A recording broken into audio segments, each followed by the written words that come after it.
Bigla po yung guard dumating. Pagkadating po, hoy, bawal yan, bakla ka. Biglang pagka ganon, nagpintig yung tenga ko. Lumingon agad ako sa kanya.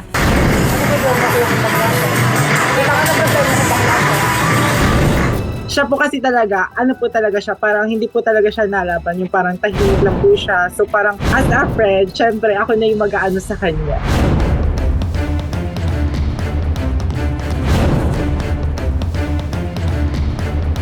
Habang naglalaro po kami, si Alexa, nakita po dun sa vid na parang in-spike niya yung bola. Hindi naman siya totally like spike talaga na ganun po. Parang cute lang.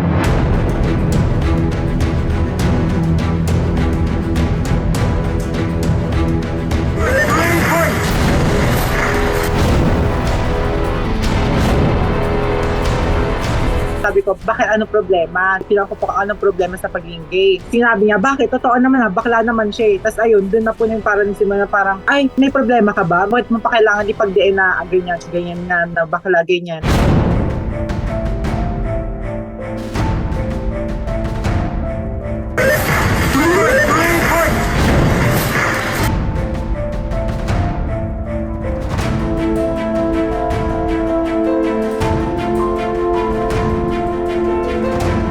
Hindi man po mahirap rumespeto. Huwag mong gawin sa iba ang ayaw mong gawin sa'yo. Parang nina-normalize nila yung pang disrespect sa sa simpleng mga bagay. Like, akala nila okay lang yung, oy bakla, sana di na to maulit sa iba at sana matutunan nila rumespeto kahit paano.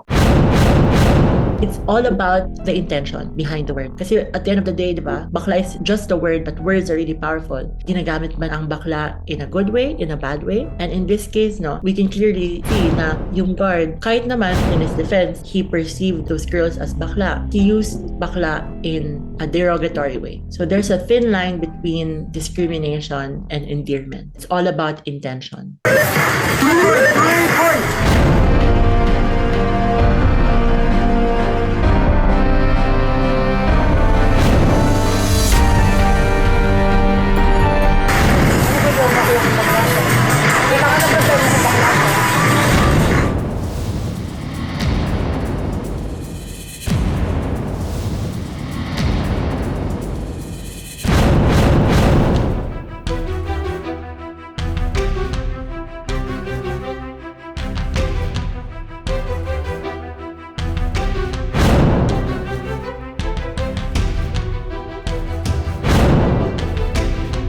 With the Equality Bill, gusto natin ipagbawal ang diskriminasyon na nakabase sa zodiacs. Kasi unfortunately, as the video clearly shows, a lot of people, especially people who are LGBTIQ+, are still being discriminated against for their sexual orientation, gender identity, gender expression, sex characteristics.